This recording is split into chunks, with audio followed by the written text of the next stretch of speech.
Good evening प्यारे बच्चों। कल का क्वेश्चन 164 था। A biconvex lens is formed by using two thin plano convex lenses as shown figure. The refractive index and radius of curvature surfaces are also mentioned figure. When object placed on left side of lens at distance 30 centimeter from the biconvex lens, the magnification of images will be.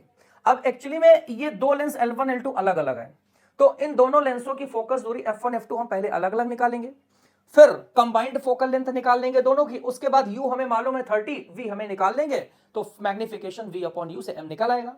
तो अब इसमें देखो पहले वाले lens के लिए लगाएंगे focal length 1/f1 is equal to n minus 1, 1.5 minus 1, 1/r1 हो जाएगा 15, और r2 ये प्लेन है, तो प्लेन के लिए क्या हो जाएगा, इनफाइनाइट 0 हो जाएगा। तो इसको सॉल्व करने पर हमारा f1 निकालोगे कितना मिल जाएगा, ये 0.5 आ जाएगा, 0.5 1/2 30 आ जाएगा, f1 30 आ गया।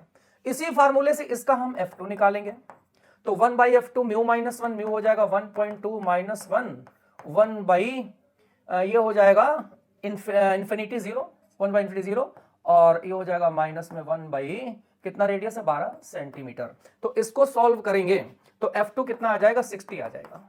अब f1 f2 हमें मिल गए, तो अब कंबाइंड फोकल लेंथ निकालो। कंबाइंड के लिए फॉर्मूला लगा दो 1/f is equal to 1/f1 plus 1/f2, तो f1 30 f2 60, तो इससे कंबाइंड फोकल लेंथ बच्चों ये देखो 20 आ गई।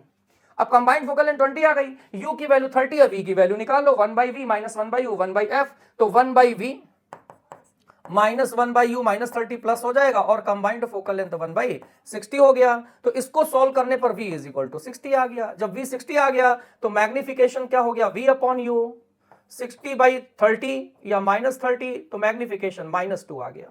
-2 का मतलब जो इमेज बनेगा वो इन्वर्टेड बनेगा। -2 देखो आंसर नंबर फर्स्ट आ रहा है, तो मैग्निफिकेशन इसका -2 आ गया।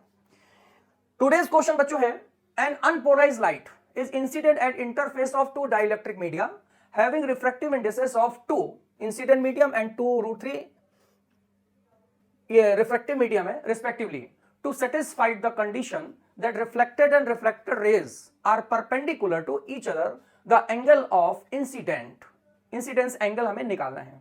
ये जो मीडियम है बच्चों वो तो इंसिडेंट मीडियम है, और ये मीडियम रिफ्रैक्टेड वाला है, इसको यहां पे रिफ्रैक्टेड मीडियम कर लो। तो इसका आंसर बच्चों बताना है आपको, कौन सा आंसर होगा। चलो बच्चों ओके, मिलते हैं कल इसके आंसर के साथ और एक नए क्वेश्चन साथ। ओके बच्चों, थैंक यू, गुड नाइट।